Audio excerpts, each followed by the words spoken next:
আসসালামু আলাইকুম, স্বাগত জানাচ্ছি আরটিভির দুপুরের সংবাদে। আপনাদের সঙ্গে আছি আমি অন্তরা সরকার। দেশের 23তম রাষ্ট্রপতি নির্বাচনের ভোট গ্রহণ আজ দুপুর 2টা থেকে বিকেল 5টা পর্যন্ত জাতীয় সংসদের অধিবেশন কক্ষে ভোট গ্রহণ হবে। বিএনপি থেকে প্রতিদ্বন্দ্বিতা করছেন মির্জা ফখরুল ইসলাম আলমগীর এবং 11 দলীয় জোট থেকে কর্নেল অবসরপ্রাপ্ত অলি আহমদ। দীর্ঘ 35 বছর পর ভোটের মাধ্যমে নতুন রাষ্ট্রপতি নির্বাচিত হতে যাচ্ছেন। প্রধানমন্ত্রী তারেক রহমান সংসদে প্রবেশ করেছেন। সরকার দলীয় ও বিরোধী দলের সংসদ সদস্যরাও সংসদে এসেছেন। ভোট গ্রহণ কক্ষে নির্বাচনী সরঞ্জাম নিয়ে প্রধান নির্বাচন কমিশনার ও রাষ্ট্রপতি নির্বাচনের কর্তা এএমএম নাসির উদ্দিনের নেতৃত্বে নির্বাচন কর্মকর্তারা উপস্থিত আছেন। বিএনপির ভাইস চেয়ারম্যান জয়নুল আবেদিন বলেছেন, বিগত দিনে 70 অনুচ্ছেদ পরিবর্তন হয়নি, তারই ধারাবাহিকতায় সংবিধান অনুযায়ী নির্বাচন অনুষ্ঠিত হচ্ছে। আর জামায়াত ও এনসিপি নেতারা বললেন, সংবিধানের 70 অনুচ্ছেদের কারণে রাষ্ট্রপতি নির্বাচনে স্বাধীনভাবে ভোট দিতে পারবেন না সংসদ সদস্যরা। ভোটারদের মত প্রকাশের স্বাধীনতা ও গণতন্ত্র বাধাগ্রস্ত হবে।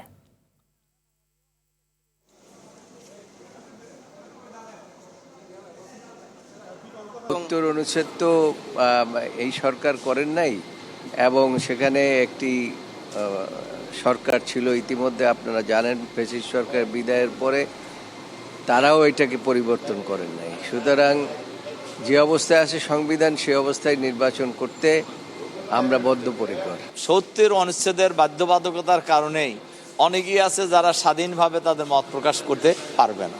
কিন্তু খুবই এটা গণতন্ত্র, এর দ্বারা গণতন্ত্র বাধাগ্রস্ত হচ্ছে, আর গণতান্ত্রিক প্রক্রিয়া বাধাগ্রস্ত হচ্ছে। আমরা রাষ্ট্রপতি নির্বাচনে যেই ধরনের সংস্কার প্রস্তাবনা ঐক্যমত হয়েছিলাম সেই অনুযায়ী নির্বাচনটা হবে, কিন্তু সেই অনুযায়ী নির্বাচনটা হচ্ছে না।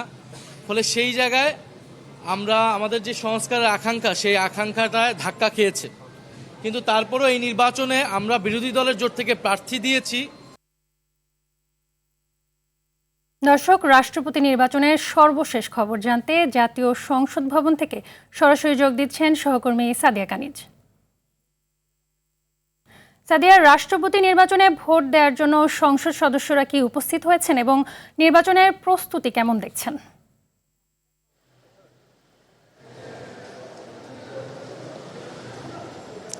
জি, দীর্ঘ ৩৫ বছর অর্থাৎ ৩ দশকেরও বেশি সময় পর প্রত্যক্ষভাবে রাষ্ট্রপতি নির্বাচনের যে বিষয়, সেটি মুখোমুখি হচ্ছেন বাংলাদেশ। এবং আপনি জানেন, দুপুর 2টো থেকে অর্থাৎ আর কিছুক্ষণের মধ্যেই কিন্তু ভোট গ্রহণ শুরু হবে। সেই কারণে সংসদ সদস্যরা অর্থাৎ ভোটাররা আসতে শুরু করেছেন। আমরা দেখেছি স্বরাষ্ট্রমন্ত্রী, আইনমন্ত্রী থেকে শুরু করে মন্ত্রীরা এসেছেন, এবং বিরোধী দলের যেসব নেতৃবৃন্দ আছেন, তারা সংসদ সদস্য আছেন, তারাও কিন্তু ভেতরে প্রবেশ করেছেন। তো আপনি জানেন যে বিএনপি মনোনীত প্রার্থী মির্জা ফখরুল ইসলাম আলমগীর, তার সম্পর্কে আসলে সরকার পক্ষের যারা সংসদ সদস্য আছেন তারা বলছিলেন যে সরকারের এই পদক্ষেপকে তারা সাধুবাদ জানান, এবং সরকার যে আসলে ত্যাগী নেতাদের মূল্যায়ন করেন সেই বিষয়টি তারা ভালোভাবে দেখছেন। এবং মির্জা ফখরুল ইসলাম আলমগীর কিন্তু দীর্ঘদিন এই দলের কাণ্ডারি হিসেবে, বিএনপির কাণ্ডারি হিসেবে কাজ করেছেন। দলের দুর্দিন থেকে শুরু করে নিয়ে সব সময়ই কিন্তু পাশে ছিলেন, দল ছাড়া হননি। তো সেই জায়গা থেকে আসলে দীর্ঘদিন তার সাথে রাজনীতি করার সৌভাগ্য হয়েছে অনেক নেতার। তো তারা তাদের মতামত দিচ্ছিলেন, আমরা শুনছিলাম। তো আর খানিকক্ষণ পরেই নির্বাচন শুরু হবে, এবং ভেতরের প্রস্তুতিও আমরা দেখেছি, সব রকম প্রস্তুতি নির্বাচন কমিশন সম্পন্ন করেছে, এবং খানিকক্ষণ পরেই আসলে ভোট গ্রহণ শুরু হবে। তবে একটু বিষয় জানাতে চাই যে নির্বাচনে যেহেতু দুই পক্ষ থেকেই প্রার্থী দেয়া হয়েছে, তবে 11 দলীয় জোটের পক্ষ থেকে কর্নেল অলি আহমেদকে মনোনয়ন দেওয়া হয়েছে। তিনিও আসলে প্রতিদ্বন্দ্বিতা করছেন। তো আজকেই আসলে সব ধোঁয়াশা কেটে যাবে কে রাষ্ট্রপতি, 23তম রাষ্ট্রপতি হচ্ছেন। তো সকাল থেকে আমাদের আরেক সহকর্মী ছিলেন শামীম চৌধুরী, তার কাছে একটু জানবো যে সার্বিক বিষয় সম্পর্কে তিনি কি প্রত্যক্ষ করলেন এতক্ষণ। শামীম, একটু জানাবেন যে কি পরিস্থিতি? না, সকাল থেকেই তো আমি এখানে ছিলাম, পর্যবেক্ষণ করেছি। খুব সকালে আমি ৮টার দিকে এখানে এসেছি, তখন নিস্তব্ধতা ছিল, কিছুটা নীরবতা ছিল, কিন্তু বেলা যখন বেড়েছে তখন সেই নিস্তব্ধতা আস্তে আস্তে কাটতে শুরু করেছে। আমরা দেখেছি সরকার দলীয় অনেক সংসদ সদস্যরা এখানে এসেছেন, বিরোধী দলীয় অনেক সংসদ সদস্যরা এসেছেন, বিরোধী দলীয় চিফ হয়ে নাহিদ ইসলামকে দেখেছি আমরা আসতে। পাশাপাশি সরকারের, আপনি যেমনটি বলছিলেন যে স্বরাষ্ট্রমন্ত্রী এসেছেন, অর্থমন্ত্রী এসেছেন, তারা কথাও বলেছেন। আর ভেতরের পরিস্থিতি যদি আপনারা বলেন যে বর্তমান যে নির্বাচন কমিশন, তার জন্যও কিন্তু এই রাষ্ট্রপতি নির্বাচনটা প্রথম। তো সেক্ষেত্রে তারা তাদের প্রস্তুতিতে কোনো জায়গায় কোনো ফাঁকফোকর রাখছে না। সকাল থেকেই আমরা দেখেছি যে ভোট দেওয়ার জন্য যতটা প্রস্তুতি দরকার সেই প্রস্তুতি তারা গ্রহণ করেছে। পাশাপাশি একটা বিষয়, রাষ্ট্রপতি নির্বাচনটা কিন্তু গোপন না। রাষ্ট্রপতি নির্বাচনটা কিন্তু একদম প্রকাশ্যেই বলা চলে। ৭০ অনুচ্ছেদের কথা আপনি জানেন যে রাষ্ট্রপতি নির্বাচনে যারা দলের প্রার্থী থাকে তাদেরকে এক প্রকার ভোট দেওয়ার জন্য বাধ্যকতা থাকে। তো সেক্ষেত্রে বলা চলে অনেকটা মির্জা ফখরুল ইসলাম আলমগীর এগিয়ে আছেন এবং তিনি হয়তোবা হতে যাচ্ছেন দেশের ২৩তম রাষ্ট্রপতি। তো সেই দিকটাকে বিবেচনা করে সরকার দলের সংসদ সদস্য যারা বলেছেন, তারা মির্জা ফখরুল ইসলাম আলমগীরকে ভোট দেওয়ার জন্য বলেছেন। পাশাপাশি যারা স্বতন্ত্র প্রার্থী আছে তাদের কাছেও কিন্তু ভোট চেয়েছেন মির্জা ফখরুল ইসলাম আলমগীর। আরও একটি বিষয়, মির্জা ফখরুল ইসলাম আলমগীর কিন্তু সংসদ সদস্য, সে কারণে তিনিও কিন্তু ভোট প্রদান করতে পারবেন। এর পাশাপাশি যিনি এখন বর্তমানে ভারপ্রাপ্ত রাষ্ট্রপতি আছেন, স্পিকার হাফিজউদ্দিন আহমেদ এবং ডেপুটি স্পিকার কায়সার কামাল, এরাও কিন্তু ভোট প্রদান করতে পারবে। এদের জন্য আলাদা কক্ষ প্রস্তুত করা হয়েছে, আলাদা জায়গায় তারা ভোট দিবেন। রাষ্ট্রপতি নির্বাচনে যেহেতু এটা গোপন নয়, প্রকাশ্যে দিবেন, সেহেতু প্রার্থীর নাম যে ভোটার ব্যালটে থাকবে সেই ব্যালটের পাশে ভোটাররা তাদের নাম লিখে রাখবেন, পাশাপাশি একটা স্বাক্ষর করে যাবেন। তো সেক্ষেত্রে যেহেতু এটা প্রকাশ্যে নির্বাচনই হচ্ছে এক প্রকার, তো নির্বাচন কমিশন ওভাবেই প্রস্তুতি নিয়েছে। আমরা দেখেছি সকালবেলায় প্রস্তুতিতে কোনো কিছু আসলে ওনারা ফাঁকফোকর রাখেননি। নির্বাচন শুরু হবে আর কিছুক্ষণের মধ্যে 5টা পর্যন্ত চলবে নির্বাচন, এবং নির্বাচন হওয়ার পরে ফলাফল গণনা হবে। ফলাফল গণনার পরে আমরা আসলে জানতে পারবো যে বাংলাদেশের 23তম রাষ্ট্রপতি কে হচ্ছেন। আচ্ছা, আরেকটি বিষয় জানতে চাচ্ছিলাম, আপনি সরকার দলের যারা সংসদ সদস্য আছেন তাদের কাছ থেকে শুনছিলেন, বিরোধী দলের পক্ষ থেকে বলা হচ্ছে যে গণতান্ত্রিক ধারা বজায় রাখার যে বিষয়টি সেখানে বাধার তৈরি হবে, যে এই ৭০ অনুচ্ছেদের যে বিষয়টি সেভাবে নির্বাচন হওয়াতে। তো সেক্ষেত্রে আসলে সরকার দলের যারা সংসদ সদস্য আছেন তারা কি বলছেন এই বিষয়টিকে? না, নিশ্চয়ই আপনি শুনেছেন যে সালাউদ্দিন আহমেদ বলেছেন যে বিগত দিনেই কিন্তু এই ৭০ অনুচ্ছেদ ছিল এবং এই ৭০ অনুচ্ছেদ সংশোধন হয়নি বিগত দিনে। এবারে জুলাই সনদের কথা বলা হয়েছে। সব কিছু মিলিয়ে বিএনপি যিনি স্বরাষ্ট্রমন্ত্রী সালাউদ্দিন আহমেদ কিছুক্ষণ আগেই বলেছে যে বিএনপি জুলাই সনদে যেসব বিষয়ে একমত হয়েছে সেই সব বিষয়ে যদি ইতোমধ্যে বাস্তবায়ন হয়, সেক্ষেত্রে যদি ৭০ অনুচ্ছেদটা ওই বাস্তবায়নের মধ্যে পড়ে যায়, তাহলে আগামী বছর থেকে সেই অনুযায়ী নির্বাচন হবে। আর যেহেতু এখনকার যারা সংসদ সদস্য আছেন বিরোধী দলের, তারাও কিন্তু বর্তমান সংবিধান অনুযায়ী শপথ নিয়েছেন। তো সেক্ষেত্রে এই সংবিধান অনুযায়ী যেহেতু তারা শপথ নিয়েছেন, সরকার দলের যারা আছেন তারা একথাই বলছে যে সংবিধানের আলোকে বর্তমান সংসদ সদস্যরা শপথ নিয়েছেন, সেই সংবিধানের আলোকেই তো ৭০ অনুচ্ছেদ, এবং সেই ৭০ অনুচ্ছেদের অনুযায়ী বিগত দিনের ধারাবাহিকতায় কিন্তু নির্বাচনটা হচ্ছে। তারা এটাই বলেছে, যেহেতু সংবিধান অনুযায়ী নির্বাচন হচ্ছে, সেহেতু এই ৭০ অনুচ্ছেদের ধারাবাহিকতা নিয়ে নির্বাচন হচ্ছে। এই বিষয়টাতে আসলে নতুন করে আলোচনার কিছু নেই, এমনটাই সরকার দলীয় যারা আছেন তারা এমনটাই বলেছেন। আমি আপনাকে ধন্যবাদ। তো আমাদের সহকর্মী শামীম চৌধুরীর কাছে শুনছিলেন যে ভেতরের পরিস্থিতি এবং সকাল থেকে আসলে নির্বাচনকে ঘিরে কি কি ব্যবস্থা গ্রহণ করা হয়েছে, কি কি পদক্ষেপ নেওয়া হয়েছে এবং সংসদ সদস্যরা কি বলছেন, সার্বিক পরিস্থিতি সম্পর্কেই আমরা জানছিলাম। এবং খানিকক্ষণ পরে যেহেতু ভোট গ্রহণ শুরু হবে, সেই প্রস্তুতি কিন্তু শুরু হয়ে গেছে, নিরাপত্তা ব্যবস্থাও এখানে জোরদার করা হয়েছে। তো আমরা ভেতরের পরিস্থিতি আসলে পরবর্তী সংবাদেই জানাতে পারবো। তো এই ছিল সংসদ ভবন থেকে রাষ্ট্রপতি নির্বাচনের আমার কাছে সর্বশেষ খবর। ধন্যবাদ। স্বাধীনতার পর অধিকাংশ সময় রাষ্ট্রপতিরা নির্বাচিত হয়েছেন বিনা প্রতিদ্বন্দ্বিতায়। এর আগে ১৯৯১ সালে সর্বশেষ সংসদ সদস্যদের সরাসরি ব্যালট ভোটে প্রতিদ্বন্দ্বিতাপূর্ণ রাষ্ট্রপতি নির্বাচন অনুষ্ঠিত হয়েছিল। বাংলাদেশের রাষ্ট্রপতি নির্বাচনের আদ্যোপান্ত জানাচ্ছেন রুদ্র রফিক। স্বাধীনতার পর রাষ্ট্রপতি নির্বাচন ব্যবস্থায় এসেছে নানা পরিবর্তন। কখনো জনগণের সরাসরি ভোট, কখনো সংসদ সদস্যদের ভোটে নির্বাচিত হয়েছেন রাষ্ট্রপতি। 1974 সালে প্রথম রাষ্ট্রপতি নির্বাচনে সংসদ সদস্যদের ভোটে মোহাম্মদুল্লাহ নির্বাচিত হন। এরপর সংবিধান সংশোধনের মাধ্যমে চালু হয় সরাসরি ভোটের ব্যবস্থা। 1978 সালে দেশের প্রথম সরাসরি রাষ্ট্রপতি নির্বাচনে জয় পান জিয়াউর রহমান। এরপর 1981 সালে আব্দুস সাত্তার এবং 1986 সালে হুসেইন মোহাম্মদ এরশাদ জনগণের ভোটে রাষ্ট্রপতি নির্বাচিত হন। এ সময় পর্যন্ত 4টি রাষ্ট্রপতি নির্বাচন অনুষ্ঠিত হয়। 1990 সালে এরশাদ সরকারের পতনের পর আবারও সংসদীয় গণতন্ত্রে ফেরে বাংলাদেশ। 1991 সালের দ্বাদশ সংশোধনীর মাধ্যমে রাষ্ট্রপতি নির্বাচনের ক্ষমতা দেয়া হয় জাতীয় সংসদকে। ওই বছর আব্দুর রহমান বিশ্বাস ও বদরুল হায়দার চৌধুরীর মধ্যে ভোট হয়। আব্দুর রহমান বিশ্বাস পান 172 ভোট আর বদরুল হায়দার চৌধুরী পান 92 ভোট। এরপর 1996, 2001, 2002, 2009, 2013, 2018 এবং সবশেষ 2023 সালের রাষ্ট্রপতি নির্বাচনে একক প্রার্থী থাকায় ভোটের প্রয়োজন হয়নি। 1996 সালে বিচারপতি শাহাবুদ্দিন আহমেদ, 2001 সালে AQM বদরুদ্দোজা চৌধুরী, 2002-এ ইয়াজউদ্দিন আহমেদ, 2009-এ জিল্লুর রহমান, 2013 ও 2018-তে আব্দুল হামিদ এবং সবশেষ 2023 সালে মোহাম্মদ শাহাবুদ্দিন বিনা প্রতিদ্বন্দ্বিতায় রাষ্ট্রপতি নির্বাচিত হন। কিন্তু এবার বদলেছে সেই চিত্র। সাবেক রাষ্ট্রপতি মোহাম্মদ শাহাবুদ্দিনের পদত্যাগের পর নতুন রাষ্ট্রপতি নির্বাচনের তফসিল ঘোষণা করে নির্বাচন কমিশন। দীর্ঘ 35 বছর পর রাষ্ট্রপতি নির্বাচন ঘিরে বাড়তি উৎসাহ উদ্দীপনা সারা দেশে। বিএনপি প্রার্থী মির্জা ফখরুল ইসলাম আলমগীর এবং 11 দলীয় জোটের প্রার্থী কর্নেল অবসরপ্রাপ্ত অলি আহমদের মধ্যে সংসদ সদস্যরা কাকে ভোট দিয়ে দেশের সবচেয়ে বড় সাংবিধানিক আসনে বসায় সেই অপেক্ষায় পুরো দেশ। রুদ্র রফিক, RTV, ঢাকা। এবার অন্যান্য প্রসঙ্গ। দেশকে ঋণের বোঝায় চাপিয়ে গেছে ফ্যাসিস্ট আওয়ামী লীগ সরকার। সেই ঋণের বোঝা এখন বিএনপি সরকারকে বহন করতে হচ্ছে বলে মন্তব্য করেছেন তথ্য ও সম্প্রচার মন্ত্রী জহিরুদ্দিন স্বপন। সকালে রাজধানীর বাংলাদেশ চীন মৈত্রী সম্মেলন কেন্দ্রে একটি অনুষ্ঠানে যোগ দিয়ে তিনি কথা বলেন। এছাড়াও তিনি আওয়ামী লীগকে উদ্দেশ্য করে বলেন, দর্শন ও আদর্শগত প্রেরণা না থাকলে দিন শেষে সকলের পতন ঘটে। দেশে তৈরি পোশাক শিল্পের বিকাশ প্রসঙ্গে জহিরুদ্দিন স্বপন বলেন, শহীদ প্রেসিডেন্ট জিয়াউর রহমান গার্মেন্টস শিল্পের উন্নয়নে ভূমিকা না রাখলে আজ এ শিল্প বর্তমান অবস্থানে পৌঁছাতে পারত না বলেও জানান তিনি। 2024-এ হাজার শহীদের রক্তের বিনিময়ে আমরা আমাদের সংবিধান, গণতন্ত্র এবং সংসদীয় সংস্কৃতির চর্চার মধ্যে প্রবেশ করতে পেরেছি।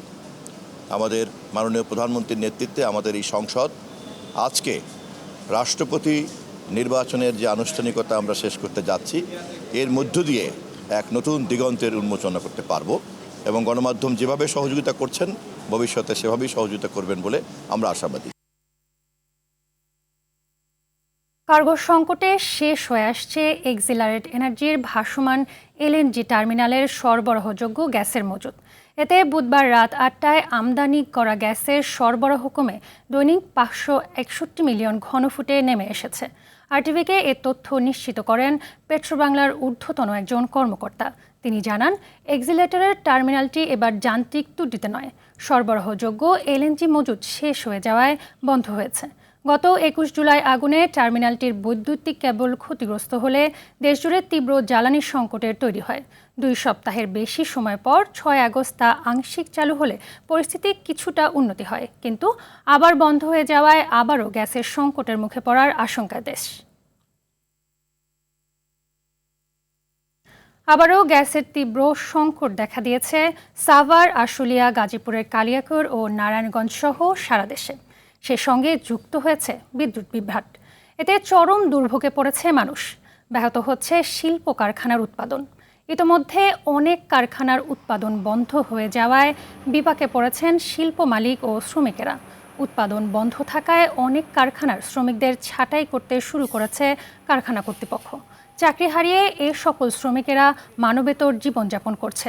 নিত্যপণ্যের ঊর্ধ্বগতির বাজারে কর্মহীন মানুষগুলোর দুর্ভোগ যেন বাড়ছেই। এদিকে গ্যাস সংকটের কারণে থমকে গেছে পরিবহন খাত।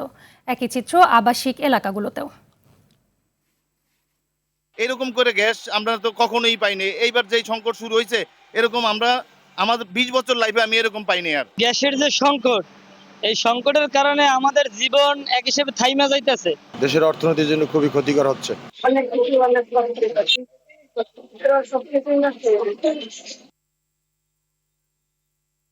দর্শক, গ্যাস সংকট ও বিদ্যুৎ সংকট নিয়ে আরও জানাতে চট্টগ্রাম থেকে সরাসরি যুক্ত হচ্ছেন সহকর্মী সাইফুল মাহমুদ। সাইফুল, চট্টগ্রামে গ্যাস সংকট কেমন দেখছেন আর বিদ্যুতের সরবরাহ কেমন জানাবেন? জি অন্তরা, আসলে আপনি যেমনটি বলেছেন, চট্টগ্রামে গ্যাস সংকট কিন্তু দিন দিন বেড়েই চলছে। কোনোভাবেই যে আসলে এটি কমবে এমন বোঝাই যাচ্ছে না, এবং গ্যাস সংকট যে আরও দীর্ঘ হবে এটাই কিন্তু আসলে মনে করা হচ্ছে।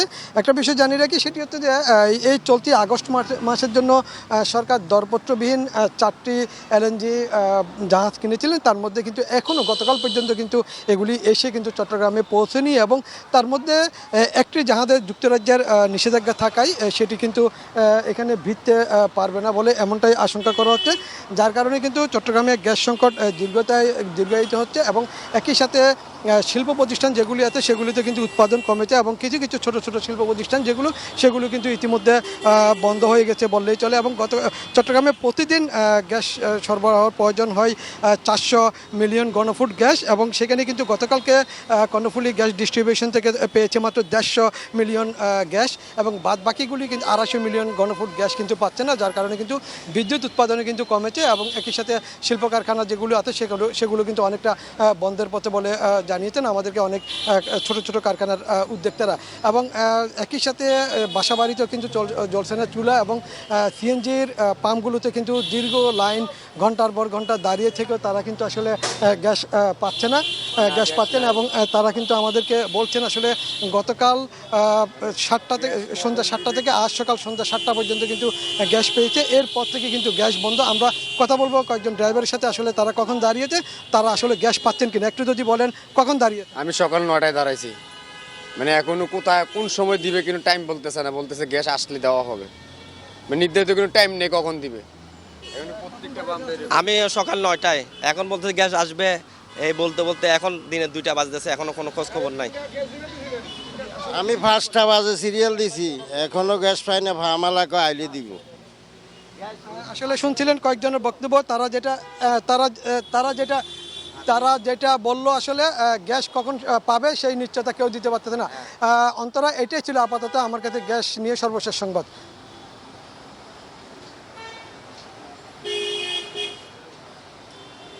ধন্যবাদ। দর্শক, জাতীয় সংসদ ভবনে কথা বলছেন সিসি প্রধান নির্বাচন কমিশনার। আমরা যাচ্ছি সরাসরি সেখানে। বাংলা বর্ণমালার আদ্যক্ষর অনুযায়ী প্রতিদ্বন্দ্বী প্রার্থীদের নাম, তাদের প্রস্তাবক এবং সমর্থকদের নাম ঘোষণা করছি।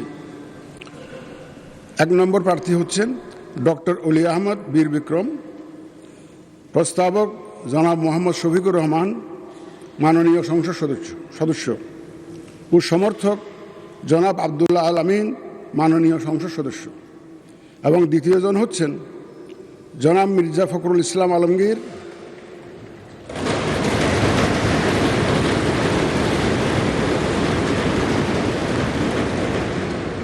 প্রস্তাবক ডক্টর আব্দুল মঈন খান, মাননীয় সংসদ সদস্য, এবং সমর্থক জনাব গয়েশ্বর চন্দ্র রায়, মাননীয় সংসদ সদস্য। এবার আমি রাষ্ট্রপতি নির্বাচন আইন 1991 এবং রাষ্ট্রপতি নির্বাচন বিধিমালা 1991 অনুযায়ী ভোটদান পদ্ধতি এবং প্রাসঙ্গিক কিছু বিষয়ের প্রতি আপনাদের সানুগ্রহ দৃষ্টি আকর্ষণ করছি। উপস্থিত সহায়ক কর্মকর্তাগণ আপনাদের নিকট ব্যালট পেপার নিয়ে যাবেন। যারা আমার সাথে সহায়তা করার জন্য এসছেন, এই সহায়ক কর্মকর্তারা আপনাদের কাছে ব্যালট নিয়ে যাবেন। ব্যালট পেপারের মুড়িতে ব্যালটের ক্রমিক নম্বর, মাননীয় সংসদ সদস্যদের নাম, বিভক্তি নম্বর উল্লেখ আছে। এর নিচে নির্ধারিত ফাঁকা ঘরে আপনি পূর্ণ নাম স্বাক্ষর করে ব্যালট পেপার গ্রহণ করবেন। দয়া করে পূর্ণ নাম স্বাক্ষর করে ব্যালট পেপারটা গ্রহণ করবেন আপনারা। ব্যালট পেপার গ্রহণকালে অনুগ্রহ করে ব্যালট পেপারের মুড়িতে আপনার নাম মুদ্রিত আছে কিনা তা নিশ্চিত হয়ে নেবেন। ব্যালট পেপারের মুড়িতে আপনার নাম মুদ্রিত আছে কিনা দয়া করে একটু দেখে নেবেন।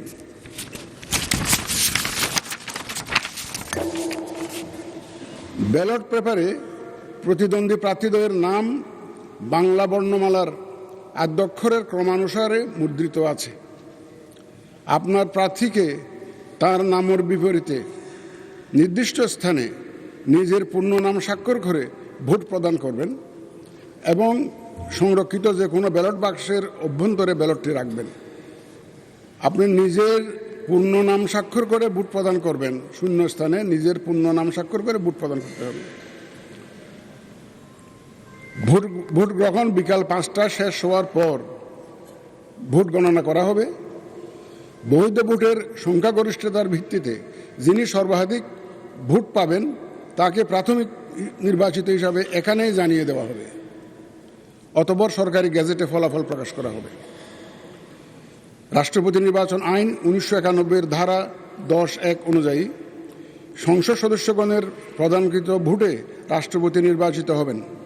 কাজেই ভোট প্রদানের পর এবং ভোট গণনাকালে সম্মানিত সংসদ সদস্যগণ সংসদ কক্ষে অবস্থান করতে পারবেন। যদি আপনারা থাকতে চান থাকতে পারবেন।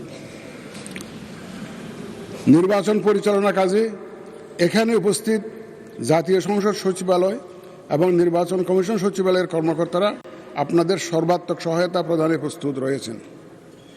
আসুন আমরা ভোট গ্রহণ কার্যক্রম শুরু করে এই নির্বাচন প্রক্রিয়াকে সফল করে তুলি। আপনাদের সকলের সুস্বাস্থ্য ও সাফল্য কামনা করে আমার বক্তব্য এখানে শেষ করছি। আল্লাহ হাফেজ। দর্শক, জাতীয় সংসদ ভবন থেকে নির্বাচন কমিশনারের বক্তব্যের অংশবিশেষ দেখছিলেন। রোহিঙ্গা সংকট দেশের পরিবেশ ও অর্থনীতির উপর বড় ধরনের চাপ তৈরি করছে বলে জানিয়েছেন সেনাবাহিনীর প্রধান জেনারেল ওয়াকারুজ্জামান। সকালে মিরপুর সেনানিবাসের ন্যাশনাল ডিফেন্স কলেজের অডিটোরিয়ামে আয়োজিত ক্যাপস্টোন কোর্সের সমাপনী অনুষ্ঠানে প্রধান অতিথির বক্তব্যে তিনি একথা বলেন। অনেক সমস্যা আছে, রোহিঙ্গা ইস্যুস আপনারা জেনেছেন যে রোহিঙ্গা ইস্যুস কিভাবে আমাদের এফেক্ট করছে। ওই এলাকার এনভায়রনমেন্ট নষ্ট করা থেকে শুরু করে ইকোনমির উপরে হিউজ একটা প্রেশার, ড্রাগ ট্রাফিকিং, স্মাগলিং থেকে শুরু করে ওখানে অনেক ধরনের অপকর্ম চলছে। স্পেশাল রেসপন্স ব্যাটালিয়ন বা এসআরবি নতুন আইনে কিভাবে কাজ করবে তা নির্ধারণ করবে সরকার। র্যাব মুখপাত্রের দাবি, কাঠামোগত পরিবর্তন হওয়া এসআরবির প্রতিটি সদস্য জবাবদিহিতার মধ্যে থাকবে। সকালে মিডিয়া সেন্টারে রাজধানীর বিমানবন্দর এলাকায় ডিএল ফিলিং স্টেশনে ডাকাতির ঘটনায় মূল হোতা জলিল সহ 3 জনকে গ্রেপ্তারের পর এ তথ্য জানান মুখপাত্র। সাকিবুর রহমানের রিপোর্টে বিস্তারিত। গত 9 আগস্ট দিনে দুপুরে রাজধানীর বিমানবন্দর এলাকায় ডিএল ফিলিং স্টেশনে 1,21,75,000 টাকা ডাকাতির ঘটনা ঘটে। আগে 5 জনকে গ্রেফতার করে গোয়েন্দা পুলিশ, তবে ধরাছোঁয়ার বাইরে ছিল মূল হোতা। এবার সেই মূল হোতা জলিল সহ 3 জনকে গ্রেফতার করে র্যাব। উদ্ধার হয় 48 লাখ টাকা। র্যাব জানায়, গ্রেফতার আসামিরা 2.5 মাস আগে মতিঝিলে 17 লাখ টাকা ডলার ডাকাতির সঙ্গেও জড়িত ছিল। গ্রেফতারকৃত জলিলের দেওয়া তথ্যের ভিত্তিতে আশুলিয়ার 4 বাগ মধ্যপাড়া এলাকায় অভিযান পরিচালনা করা হয়। উক্ত স্থান হতে জলিলের কাছে থাকা 53 লক্ষ টাকার মধ্যে 48 লক্ষ টাকা উদ্ধার করা হয়। প্রাথমিক জিজ্ঞাসাবাদে জলিল স্বীকার করেছে। ব্রিফিংয়ে সাংবাদিকদের এক প্রশ্নের জবাবে র্যাবের মিডিয়া উইং পরিচালক জানান, এসআরবির কর্মপন্থা নির্ধারণ করবে সরকার। যারা হয়তো শুধু দেখছেন যে নামের পরিবর্তন, আসলে বিষয়টি শুধু নামের পরিবর্তনের মধ্যেই সীমাবদ্ধ না। বাহিনীর কোনো সদস্য যদি কোনো রকমের অন্যায় বা দুর্নীতির সাথে যুক্ত হয়, তাহলে এই বাহিনীর প্রতিটি সদস্য, সে যেই লেভেলেই থাকুক না কেন, সর্বনিম্ন থেকে সর্বোচ্চ পর্যন্ত প্রত্যেক সদস্যই কিন্তু আইনের আওতায় আসতে বাধ্য থাকবে। শুধু নাম পরিবর্তন নয়, র্যাব বিলুপ্তির পর বিশেষ পরিবর্তনও থাকবে এসআরবিতে। এই বাহিনীটির জন্য নতুন একটি অধ্যায়ের সূচনা হতে যাচ্ছে। সাকিবুর রহমান, RTV, ঢাকা। ভারতের কলকাতার হোটেলে ভয়াবহ অগ্নিকাণ্ডে নিহতদের মরদেহ দেশে ফেরানোর আইনি ও প্রশাসনিক প্রক্রিয়া শুরু করেছে বাংলাদেশ মিশন। এ ঘটনায় 7 জন বাংলাদেশি এবং 2 জন ভারতীয় সহ মোট 9 জনের পরিচয় পাওয়া গেছে। এদিকে অগ্নিকাণ্ডের ঘটনায় হোটেলটির লিজধারী আবু জাফরকে গ্রেফতার করেছে কলকাতা পুলিশ। এছাড়া জিজ্ঞাসাবাদের জন্য আটক করা হয়েছে আরও 2 হোটেল কর্মীকে। ফায়ার এক্সিট না থাকা, অনিচ্ছাকৃত খুন ও অবৈধভাবে ভবন ব্যবহারের অভিযোগে মামলা দায়ের করে ঘটনার তদন্ত চালাচ্ছে বিশেষ তদন্তকারী দল এসআইটি।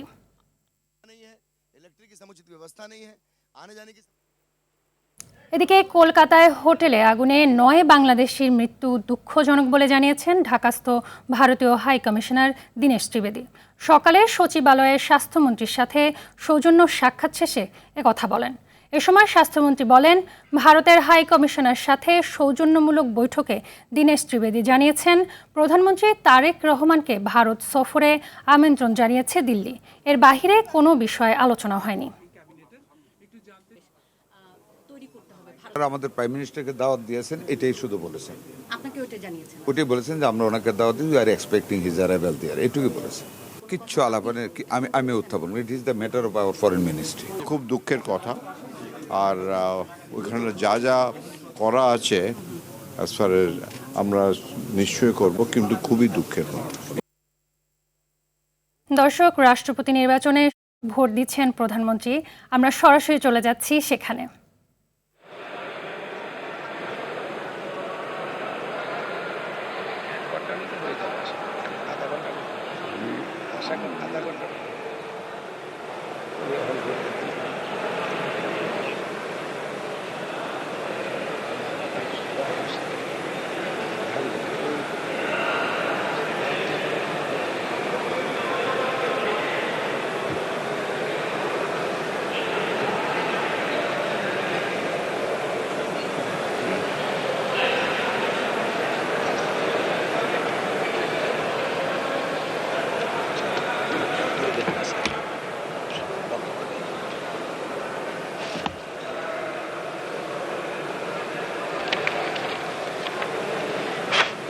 হয়ে গেছে তো না? আমারটা স্যার শেষ, এখন বাকিটা আমার দায়িত্বটা শেষ। না না, বসো বসো।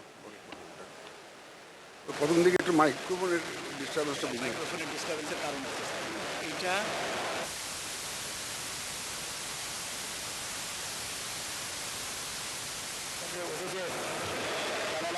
শুনলেন না স্যার? আমি জানি এটা তো সন্ত্রাসী থেকে এটা করে দেওয়া উচিত ছিল, সেটা পারেনি।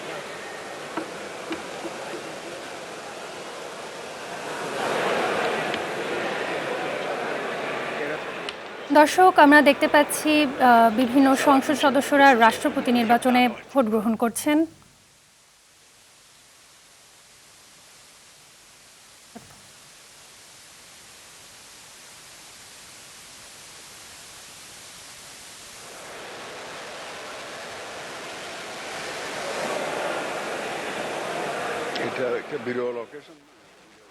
আমরা দেখতে পাচ্ছি তথ্যমন্ত্রী ভোট দিচ্ছেন।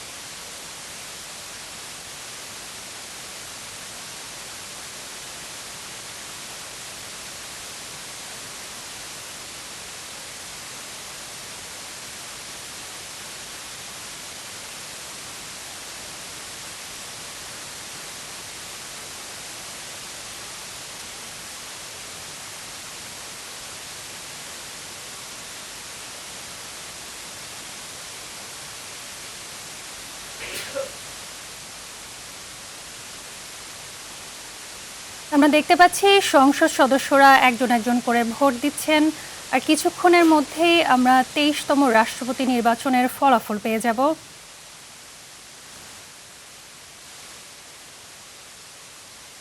আজকের মধ্যেই আমরা নির্বাচনের ফল পেয়ে যাব এবং রাতেই গ্যাজেট প্রকাশ হতে যাচ্ছে।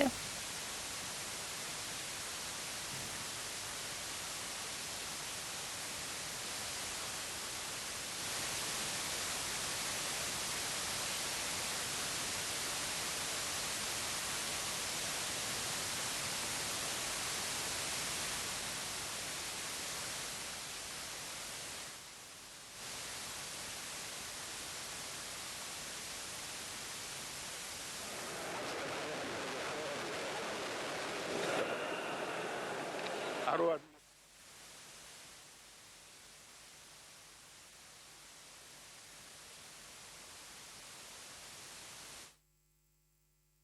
দর্শক দেখছিলেন রাষ্ট্রপতি নির্বাচনে ভোট প্রদান। গণতান্ত্রিক যাত্রার শুরুর ৬ মাসে নির্বাচনী প্রতিশ্রুতির কয়েকটি গুরুত্বপূর্ণ বিষয় বাস্তবায়নে অগ্রসর হয়েছে বিএনপি সরকার। এর মধ্যে ধর্মীয় উপাসনালয়ে কর্মরত ইমাম, পুরোহিত ও ধর্মযাজকদের সম্মানী ভাতার আওতায় আনার উদ্যোগটি বিশেষ গুরুত্ব পেয়েছে। নির্বাচনী ইশতেহারে ইমাম, পুরোহিত, ধর্মযাজক সহ বিভিন্ন ধর্মের উপাসনালয়ে কর্মরতদের সম্মানী ভাতার আওতায় আনার ঘোষণা দিয়েছিল বিএনপি। সরকার গঠনের প্রায় ১ মাস পর মার্চে এই কর্মসূচির পাইলট প্রকল্প উদ্বোধন করা হয়। প্রাথমিক পর্যায়ে ৬,০১৭টি ধর্মীয় প্রতিষ্ঠানের ইমাম, মুয়াজ্জিন, পুরোহিত, সেবায়েত ও ধর্মযাজক সহ মোট ১৩,৯৪৯ জনকে সম্মানী ভাতার আওতায় আনা হয়েছে। সরকারের পরিকল্পনা অনুযায়ী ২০২৬-২৭ অর্থ বছরে ধর্মীয় কর্মীদের সম্মানী ভাতা কর্মসূচি আরও বড় পরিসরে নেওয়া হবে। সেজন্যই আপনারা দেখেছেন কেনিয়ার সাম্বুরু কাউন্টিতে হেলিকপ্টার বিধ্বস্ত হয়ে ইকুয়েডরের গোয়েন্দা প্রধান মিশেল সেন্সি কন্টুজি ও তার স্ত্রী সহ ৭ জন নিহত হয়েছেন। বুধবার স্থানীয় সময় সকাল ৯টা ১৩ মিনিটে লইসাবার একটি বন্যপ্রাণী সংরক্ষণ এলাকা থেকে উড্ডয়নের পর হেলিকপ্টারটি দুর্ঘটনার কবলে পড়ে। কেনিয়া সিভিল এভিয়েশন অথরিটি জানিয়েছে হেলিকপ্টারটি ইউস আসো নিওরি নদীর দিকে যাচ্ছিল। নিহত অন্য ৫ জনই মার্কিন নাগরিক বলে জানিয়েছে যুক্তরাষ্ট্রের পররাষ্ট্র দপ্তর। তাদের মধ্যে এনবিসি ইউনিভার্সালের সাংবাদিক হোসে আলবার্তো সুয়ারেজ এবং মিয়ামির রেস্তোরাঁ ব্যবসায়ী রজার দুয়ার্তে রয়েছেন। ঘটনায় হেলিকপ্টারটি সম্পূর্ণ বিধ্বস্ত হয়। কেনিয়া কর্তৃপক্ষ দুর্ঘটনার কারণ খতিয়ে দেখছে।